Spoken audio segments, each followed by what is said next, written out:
Is there anything that happened that was just bad in the moment or during that time, but turned out to be like a blessing in disguise? My dad never really got mad at me for not winning. He just got mad if I didn't try. And I remember at like 10, I didn't try. My attitude was like horrendous. I was like probably banging my racket at 10 years old. And he like very nonchalantly walked up to me, like took my racket and was like, if you ever do that again, you're never playing this sport. And I was like, ooh, got it. I remember like 2.5 years being on tour, had to kind of take a look in the mirror and decide if this is what I wanted to keep doing, because I had so many people like supporting me and being all in with me, and I was all in up until that point. So I knew that if I wasn't, then I had to do some like self-reflecting. And I think it's really hard to, you know, give up something when that's all you've done for so long. Self-reflecting and figuring out what I actually wanted to do and not float through life, because you never know, like every day is a gift. Alrighty, welcome back, everyone. Today is going to be a fun one. I'm here with my good friend, Lauren Embree, former NCAA champion, tennis champion, former professional tennis player, and now turned badass wellness entrepreneur. So as always, we're going to keep it real. Why would we not? All things racket sports, faith, and breakthroughs. Lauren's resume clearly speaks for itself. What she's accomplished on the court is so impressive, but more importantly, and why I thought it was such an honor to bring her on today is who she is off the court. She's truly a wonderful person and has a heart of gold. So I think you're really going to enjoy whatever you're doing. Thanks for being here. Buckle up, get comfy, and let's get after it. Lauren, thank you for being here. Let's just get right into it. Yeah, sure. So you had an incredible career, NCAA champ at Florida. She played tennis at Florida. You know, had a successful professional career, which she will get into.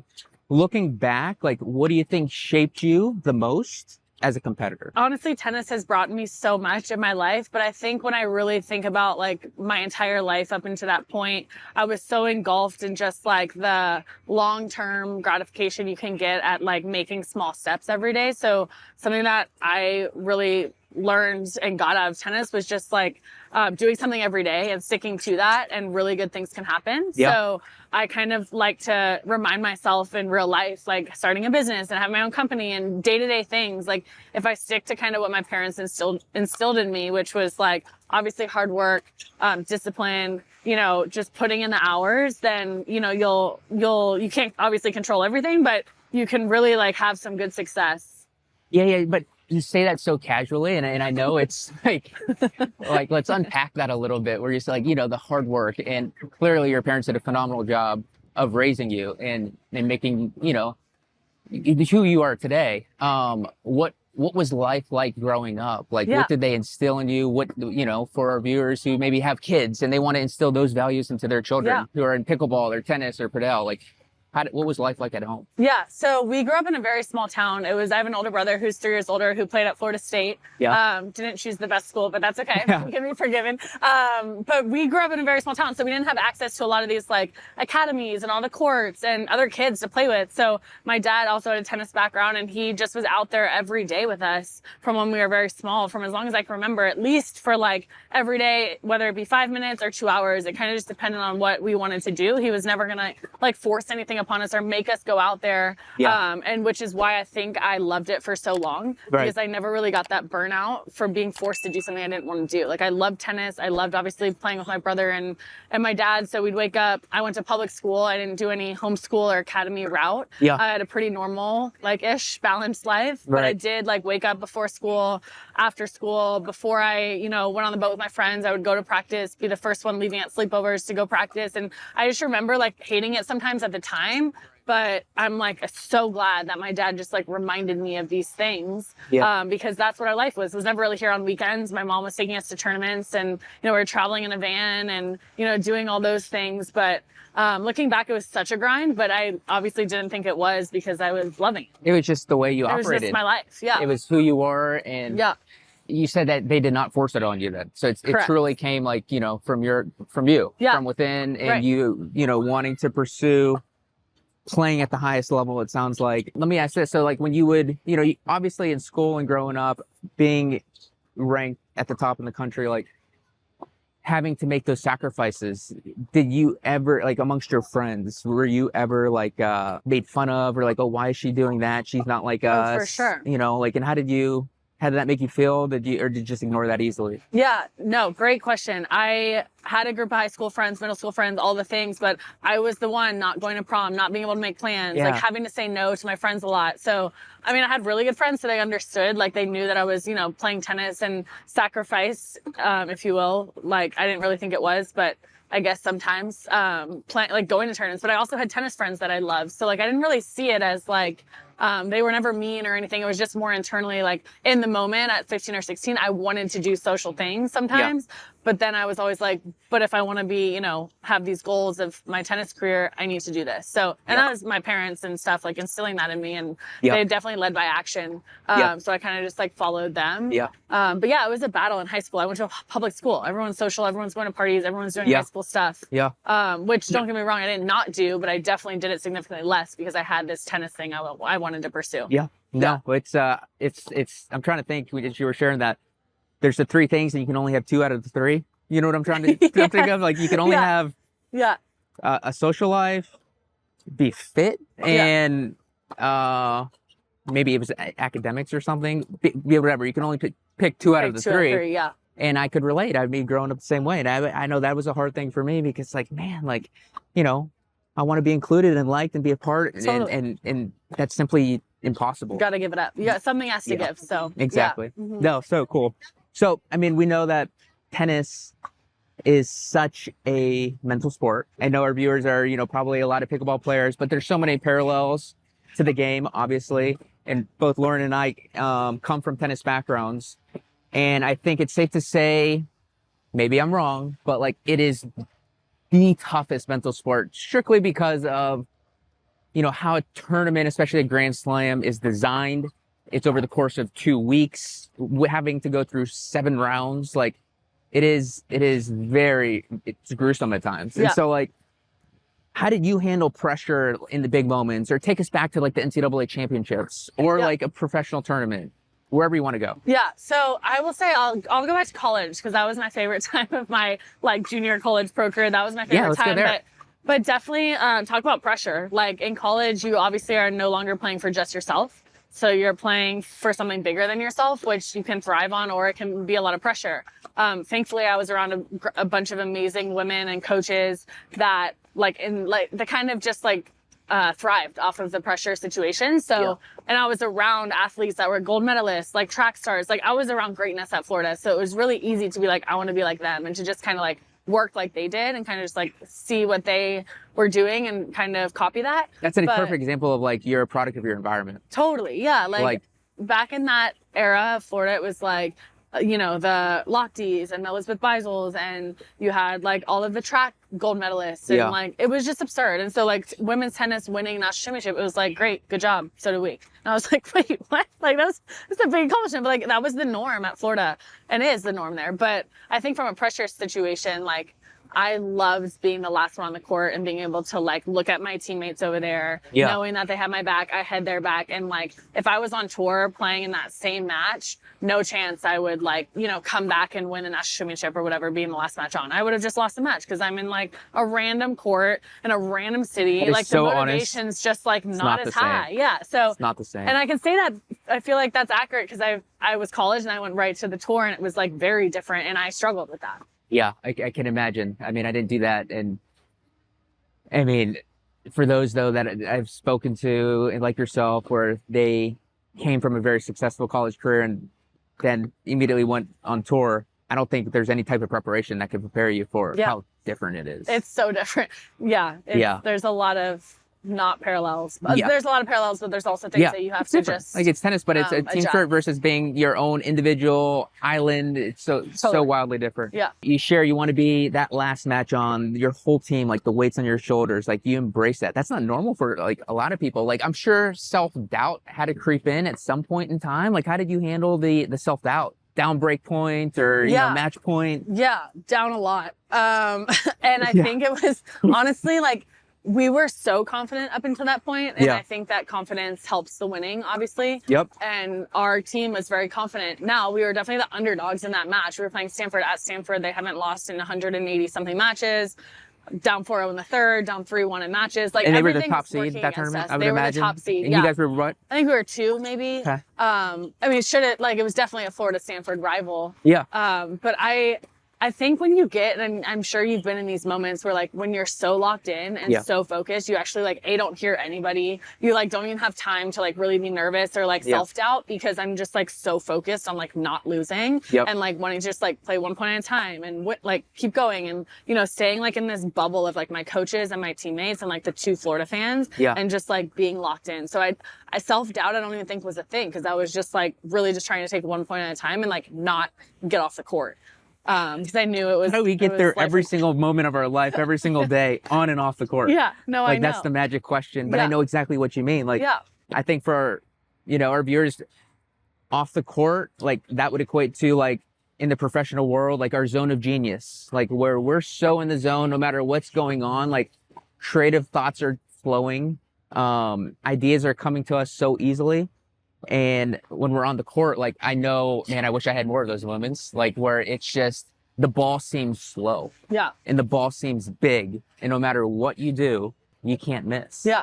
And just a lot of players like yourself have those days a lot more often. I don't know. Definitely, like, in college, maybe, but that's about it. That's where it stopped. Yeah, no, I mean, but okay. And that makes sense, though. Like, when that's self-doubt, like, it's just, because that's natural. That's for everyone. Exactly. I heard, like, Federer's, did you watch Federer's commencement speech last year? Amazing. And his documentary. Yes. And I mean, coming from, I think, the GOAT, the greatest ever. Yeah. How he only, at the end of the day, won like 50-some percentage of the points. Yeah. I remember and one of the best players ever. Like, it goes to show how, you know, that classic, not about winning the battle, winning the war type of thing. And so all types of things that help, like, you know, with the self-doubt. So clearly, before we move on, getting into some exciting stuff, we both know the highs and lows that comes with an individual sport, any type of racket sport for that matter. Is there a point in time as you look back where you're like, man, I just don't want to keep going? I think it's normal to have a career of tennis for, 15 years, 20 years, and at some point be like, this is hard, I don't want to do this anymore, or like, I'm just burnt out, or whatever it is. But I remember like 2.5 years being on tour, had to kind of take a look in the mirror and decide if this is what I wanted to keep doing, because I had so many people like supporting me and being all in with me, and I was all in up until that point. So I knew that if I wasn't, then I had to do some like self-reflecting. And I think it's really hard to, give up something when that's all you've done for so long. Yeah. So it was like an identity. It is your identity, essentially. Yeah. So there's a lot of like work I think that has to be done that's maybe not talked about enough. No. Yeah. So, and it's okay to be like that, but there's definitely moments where you're just like, is this what I want my life to be? Like, I just remember being in like some random country or town in China at 27, like losing second round of like a 50 and being like, what am I doing? Maybe I was living in LA at the time. That was my base. I'm like, I just want to be home, like be normal, make a plan, not travel with rackets, like all of the thoughts. But tennis did bring me to unbelievable places. Obviously met unbelievable people. It's given me so much life. So But would you not say that those moments and those experiences where you're like, just, gosh, what am I doing here? I could be doing something else, like in some way, shape, or form, of course, shaped you and who you are today, or how you see things? 100%. Like, I think, and this too, like being in those, like facing adversity like that. And the tour was that. It was like a lot of one ways, being lost all the time, being by yourself, trying to figure it out. Like, I'm so glad, not in the moment, but now like looking back, I'm so glad I had those moments. Yeah. Because it definitely shapes how my perspective on like how I approach certain situations, or how I, kind of a little bit more risk taker or what have you. But definitely has helped me in every way in my life. Yeah. For the best. That's awesome. No, I mean, one of my, in this season of life, and it's come up on the past few shows, is just like, we don't have to be grateful or like all the things that have gone on in the past. We don't have to like the things that we're grateful for. Right. Type of thing. And because most of the things are just shitty that actually help us grow. Right. So, yeah, totally. Of course, the big theme is, breakthroughs and just mindset overall shifts on and off the court. I always like to say that the breakthrough comes after the breakdown, like when we're in our toughest battles. How about you share a moment like in your life or your career where you felt like you just hit a wall? Why don't we start personally? Yeah. And then you came out stronger because of it. This is a good one. I mean, you know this because sadly we share this common thing, but my dad passed a couple years ago. And I think as horrific as that is and how tragic as it was and shocking and all of the things, it really just my perspective on life of just like going after what you want, like not waiting, put your feet on the gas pedal, just do it instead of thinking about it kind of situation has brought me this new life in Austin. So that was awful and it is awful. But I think that if you can like pivot almost your mindset and your perspective on now how you want to live the rest of your life in his legacy and make him proud and all of the things that I obviously want to do because he was the best person ever. Yeah. But like from that came a lot of like self-reflecting and figuring out what I actually wanted to do and not float through life because you never know, like every day is a gift. Yeah. Like he was perfectly healthy and like one minute he's here and the next he's not. So I took that as like, why would I waste time or days and moved to Austin, started my wellness career and 3 years later, like, it's booming and I've met unbelievable people and, you know,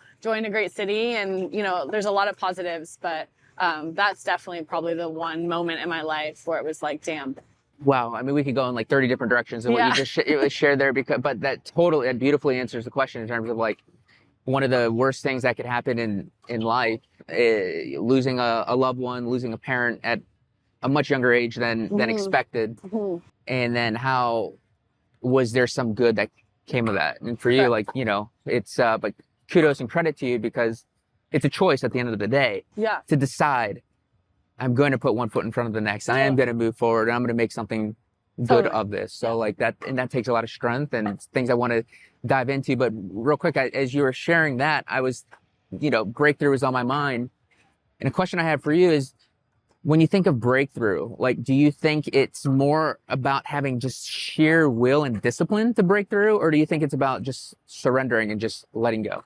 Like, how do you view that? Yeah, I don't think just like motivation is enough for it to last. I think it's like being self-aware and almost like not pushing things out and kind of just sitting with it and owning it and surrendering maybe in that way. And dealing with those things. And I think breaking through, like you said to your point before, it's a choice. Like in my mind, I was like, I had two options. One, to just be really sad and like, poor me. And like, yes, of course I had those moments, but trying to get out of those and sit with it and recognize it and be okay with it and then get out of it and kind of move on and figure out like the next step to not be like that. So I think we can get really caught up in just like being in the past or like, you know, victim almost, which I for sure went through the first year or so with my dad, but then kind of figuring out the right mindset and wording and optimistic like view on how you want to look at certain things. Well, I think, you know, that victim mindset, I'm sure there's a much better, you know, word, but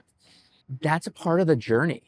Totally. You know, and in my experience as well, and there would be days where it's just like, first of all, it's just a complete roller coaster, as you know. Right. And then it's just like, I would be like, well, why am I being a victim here and just being like, just totally like irrational and like just feeling so sorry for myself. And then, but like, since we're on grief right now, like, and just like, that is something that, I think everything's out the window when it comes to that experience. Like the waves come at the most unexpected random times. It takes time. Like it's takes not just time. Yes. And it's, I think, different for everyone. It's different for everybody. And how you grieve is different. Like it's very individualized and there's no right or wrong way about it. It's just, we got to go through it. Exactly. You got to like go. You got to go. So like when you, so you had shared like you would sit and like, you know, just sit with yourself and like process and like after that year, now like we're trying to really take healthy steps forward. Like, is there anything that you could share there that you did? Like someone is, you know, just lost, let's say a father, for example, and they are in that season where they're like, okay, like there's acceptance, but like now how do I, you know, go beyond this now? Like I'm the one at pain, like they're okay. Right. And it's me. It's hard. Like I remember I had always like written things down and like journaled all this stuff, but I remember just like writing out all of my thoughts. And for some reason, like as sad as it was in the moment, that really helped me because then I could like see it on paper and kind of write down like what I wanted my life to look like. That obviously changed my whole perspective on what I wanted my life to look like. And I kind of always knew, but I was like, oh, I'll get to it. This just kind of like sped it up a little bit. So I spent a lot of time by myself. Like my outlet, I think everyone should have some sort of like outlet. Mine was working out and like doing all that stuff. Some people can go extremes, you know, mine was going a little bit more extreme in the exercise thing. It's just like, that was my clarity time. Okay. Super important. Yeah. And then the other thing that just like happens is you just cry at random times. So not just like letting that happen. Yeah. And like just sitting with it because it's part of the process. Yeah. So yeah, it's just, I don't know. It's just different. That's gold in terms of what you shared, simply because you've experienced it. Yeah. You know, like someone who, like classic anything, if you haven't experienced it and you try to share something, like it's just not going to be received the same way because you hadn't gone through it. Right. But like everything you're sharing there, I'm like, yeah, that resonates. like that makes sense. Yeah. I've lived it. Yeah. And what I like there is in terms of, like, you shared that word clarity. Yeah. Like I oftentimes didn't have clarity. I was so like, just my mind was cloudy. Yeah. I had brain fog all the time. But for me too, working out was such a life savior because it was just healthy endorphins. Totally. There's and that's when you need, when you're just like trying to put one foot in front of the other. Exactly. And shorten the field. Like, how do I get through this next, not day, like these next couple hours? Yeah, exactly. Yeah, these next minutes. Yep. You know, type of thing. It all helps. Yeah. That was more the personal side. Let's go back on court now. Like, is there anything that happened that was just bad in the moment or during that time, but turned out to be like a blessing in disguise? Oh, for sure. I had, like, everyone has their injuries, of course. In 2014, right when I graduated college, I was at a training camp in California and tore my hip labrum. Okay. And I was pretty bummed because I was just starting the tour. So I was like having momentum going out of college and getting on tour and having a ranking because I had played in college and all the things, and then needed hip surgery. So that kind of set me back, but blessing in disguise, I was able to go back and finish my semester that I needed of internship to graduate. So I just kind of used that time to finish school. I rehabbed at Florida. You know, I treated rehab kind of like practice. So I actually expedited my recovery. And I think that was something where in the moment it was not ideal, but I needed actually that break mentally and physically, obviously. And from a academic side to just, so it all like almost was a blessing in disguise, like worked out because then I was able to have my career and not get interrupted with injuries and all the things. It's crazy how that works. Yeah, it's wild. Like the timing. I mean, I just in the current day, like, and I know I'm sure you could, maybe not, but I would think you probably can relate in terms of like, you know, being more just like driven, ambitious, type A, go. Oftentimes, and my mom's not here to say it, but if she was, I could hear it like, are you slowing down sometimes? Like, you're going to make yourself sick. Yep. And I'm still to this day, probably until like, as long as I'm here, I only slow down when it's like, oh my gosh, I'm getting sick. Yeah. Like, I have no choice. You're not even slowing down. You have no choice, but that's like, in some regard, like a blessing in disguise, because like, I have to, you know? No, for sure. And so like, I wish it wasn't the case, but you know, relatable. Yeah, totally. Wow. Well, no, that's, man, that was a terrible injury. Yeah, not great. Like non-weight bearing for like 3 weeks to someone who's active is not fun. Sleeping in some machine situation, it doesn't feel great. Yeah. A couple days after, it's like the most excruciating because they have you ride the bike like after 24 hours after surgery, like you're riding the bike, and it was the worst pain I've ever give been any other surgeries? I had a wrist surgery in college, which again, like happened my sophomore year, left wrist. So I was practicing, played my first match back, like with a one-handed slice the whole time, and put me back, but also like set me up. We won the national championship that year, so it worked out. Yeah. I broke my left hand as well. Oh my gosh! I had a slice, and we did not win the NCAA championship that year, but I did learn to have I got a much better slice. Me too. And my forehand got better. From that experience. My forehand was awful, and my forehand got better. So. I don't believe that. Your forehand is like killer. I don't believe that. It's better now than it ever has been. Wow. But that's too funny. Hey, buddy. So we're going to go a little bit more into grief. We've already started to, you know, touch on it. As many of you guys know, I lost my mom, became a single dad in the same year. So grief is no foreign thing to me by any means. You know, that was very overwhelming to say the least. Lauren has already shared a little bit about, you know, a very tragic personal experience, suddenly losing her dad just a couple years ago. We have both experienced something like that, you know, at a young age. And so, Lauren, what I would love to, you know, ask you now is, you know, you've already shared like how you process that. Like, losing your dad, like as you live your daily life now, like what from your upbringing or what he instilled in you, like what continues to live on? I mean, I do feel like every day that I live my life, my dad's living it with me too, even though I can't physically see him or talk to him or all the things. Yep. But because I had such a good relationship with my dad, when it comes to everything, like how I think about business, how I think about relationships, how I think about, partners and friendships and all of the things, is like do what he did kind of thing. My older brother too, like my best friend, amazing. Like I had two solid like men in my life. Yeah. To kind of set the standard and set the example of what it should look like in my personal life when that time comes or whatever. And that's a blessing. Yeah. Like, not and everyone I just has that think like example. I have a good example and just like a solid foundation of just like what he taught me, how to be kind, respectful, show up, be on time. Like there's so many lessons that my dad like taught me just by doing. Like he wasn't a loud person at all. It was just like he was consistent. Yep. And he showed Lived up by example. Yeah. So I try and do that just in my own self, and I think that he's closer than we think, and your mom's closer than we think. No, absolutely. But yeah, just having those reminders is how I try and live my life to make him proud. Yeah. Well, you certainly are. Yeah, thanks. I try. No, you definitely are. Like we've already touched on like some of the healthy things that you tried to do during that experience. How has that experience and that pain, and the grief is very painful. It's a lot of suffering. How has that shaped you and helped you in terms of how you run your business today? Yeah. So I think all of the lessons that I learned from having my dad around every single day and raising me, taking that into business of, working hard, putting in the hours. Like I do remember him always saying it, Lauren, if you show up 9 to 5, you're going to be like everybody else. And I was like, okay, so I should probably wake up before school and practice, and I should probably stay late and practice and all those things. So I treat that in my business too. Like work, like if I'm my own, if I'm not working, then I'm not making money essentially. Right. Like in the entrepreneur space. So I've battled a little bit with like how much do I work and having the boundaries around that, but getting better, work in progress, but just kind of dedicating this part of my life to that. Starting a business is hard, and that's my priority, and so much credit. Trying to put 100% effort into it. My dad never got mad at me, and this is maybe like for the parents of pickle, paddle, tennis players, all the things. My dad never really got mad at me for not winning. He just got mad if I didn't try. And I remember at like 10, I didn't try.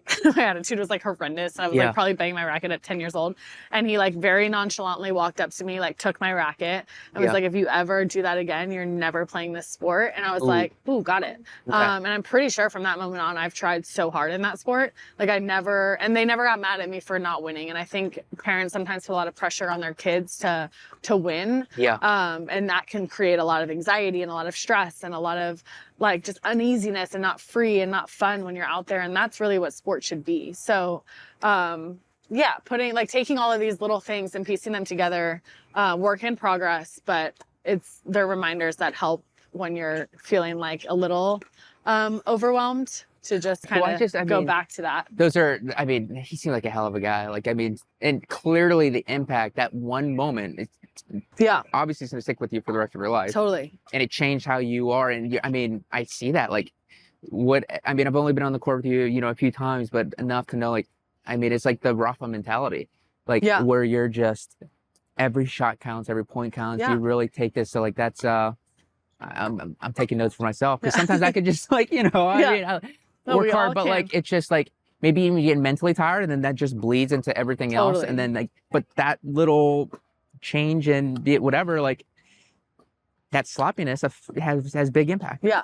So that's really good. A few solopreneurs that I know, they lasted less than 6 months. And that's only not because, that's just because, one, it's so hard. Yeah. We all know the success of a business, unless, call it how it is not high. Yeah. But a lot of them don't have that experience of an individual sport. So for you, I would imagine, correct me if I'm wrong, I mean, you probably are waking up and you're probably in similar routines as like when you were training growing up in college, on tour. Totally. Like you might not be using your body, but I mean, you still are. I see your social media. No, but routine is like you're fitter than maybe when you were on tour. I don't know. Different. Nothing's ever tennis shape. Yeah. But yeah, like your routines, like what are the parallels? Yeah, routines are everything to me. That's how I like function. I feel like, yeah. And they might be a little bit more extreme like sometimes, and that's probably something I need to like work on, is being a little bit more balanced and not as like extreme, but they've worked. And so like having the morning routine, like try not to be on the phone, like doing things for myself before I get sidetracked or busy or answered emails or start programs or whatever, work out, whatever it is, like have that time for myself in the morning. Yep. I'm 34, but I feel like I'm 90 at heart sometimes, with like when I want to go to bed, when I want to eat dinner, like I think that's so critical to but especially running a business. Yeah, and then just managing time was something I'm trying to improve. Is like, where do I want to spend my time? How much time do I dedicate this to? Like having boundaries around when you answer to clients, because they all have my phone numbers, so they're all texting me all kinds of questions. So it's like boundaries around that. It's just managing time. Let's dig in there for a second. So for our viewers who are, trying to do that, trying to grow a business, or really any season of life, college, just out of college, young professional, middle of your career, like it all in some way, like obviously managing time is important to success. Mm-hmm. How are you approaching that? Outside of like what we shared in terms of like, making sure we're having clarity with the wellness, the working out, eating healthy, like anything else that you're doing to make sure that you're successful? It's honestly like trial and error with the whole managing time thing. Like I've done a few things and been like, why did I do that? Like that was a waste of time. But I feel like time and health are the most important things on this planet. So making time for like scheduling out things, like sometimes, and this is just like a personal thing, but I don't create like tasks like people do, like to-do lists and stuff. Yeah. I kind of just do like, if I need to do something, I'll schedule it during a time. So like from 9 to 10, I'm doing this, so that when I'm looking, like I'm a little bit more organized. Because if I have a to-do list with no time on it, I get super stressed. I'm like, there's too many things to do. I can't do, so I do none of it. But like actually blocking out time. Blocking the time. I'm gonna try that. Yeah, it's been super helpful. I heard it on a podcast. It's not my idea. And I started to do it and was like, wow, this resonates with me. So I've heard it. You haven't done it. Yeah. I'm gonna try it. Try it. It's pretty good. Okay. No, I've heard it a lot, but maybe this is the time I think it's time. Execute on it. Okay. Tennis was such a huge part of your life. Now you're, it's prepared you for who you are and what you're doing now, running a business. What did life after tennis maybe not prepare you for?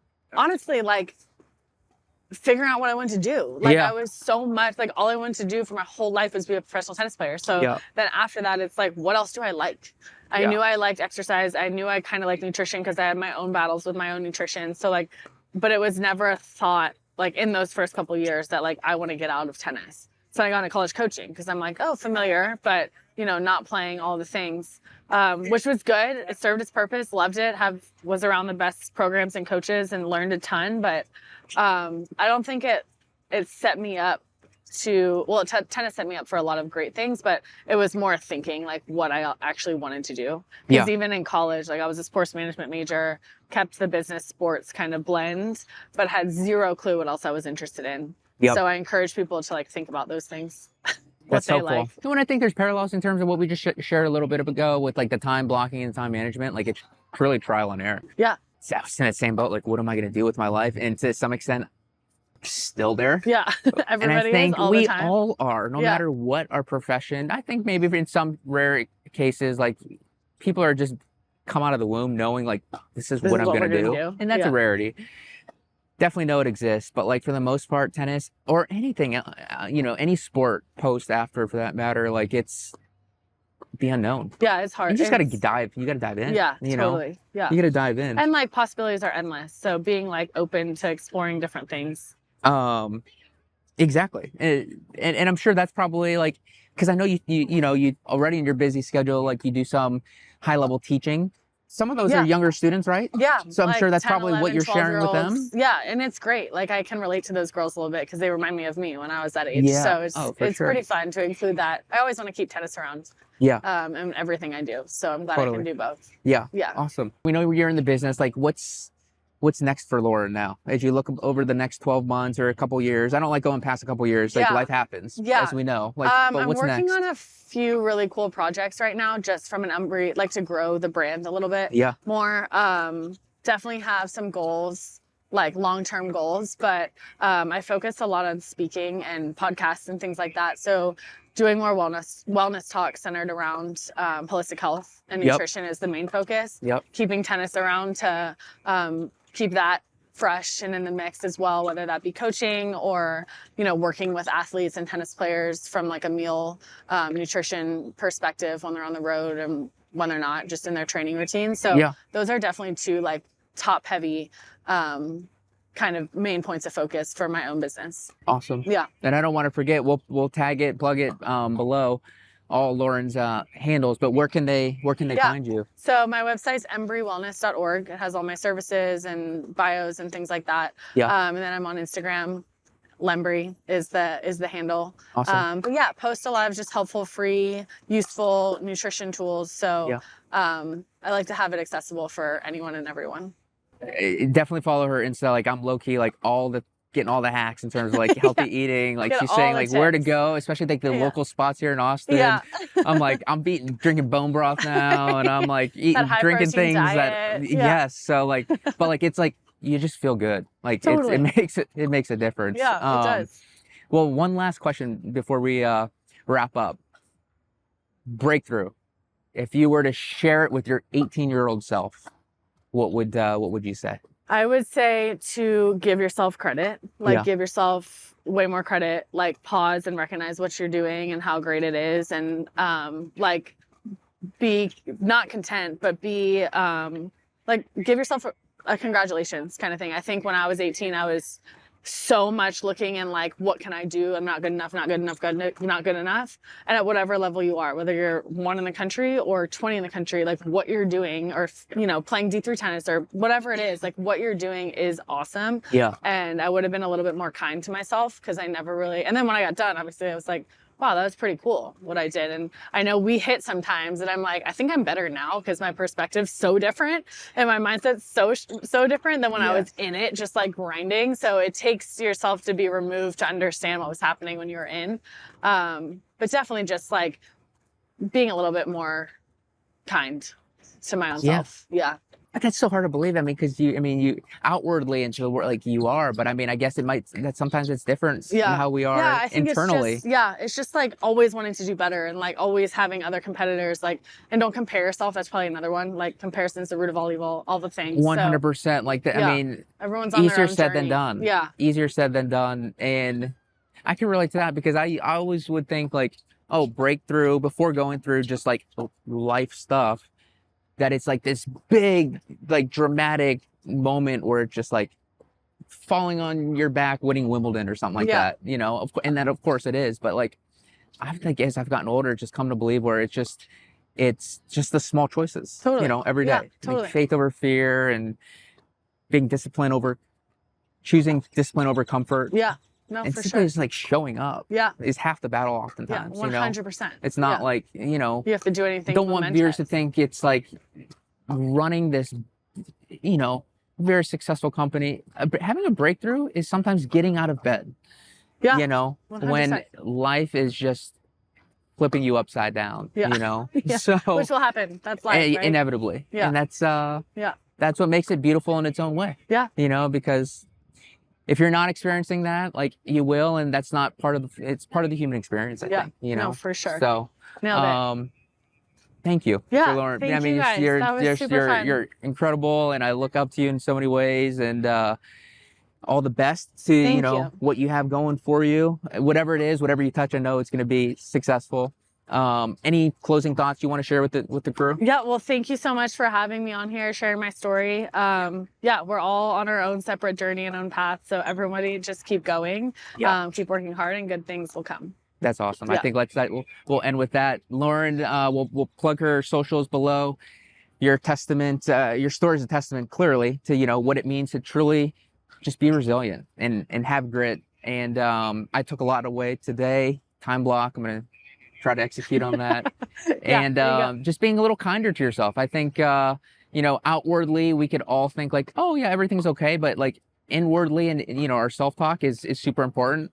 And I think I could be, you know, do a little better with that as well. So that was very helpful. Yeah, good. We're all trying to get there. It's a journey. So thank you for sticking here till the end. Remember, it's our toughest battles that lead to the breakthrough. So if you're in the middle of it, just keep going. Or if you don't have anyone, reach out, find help, find a community.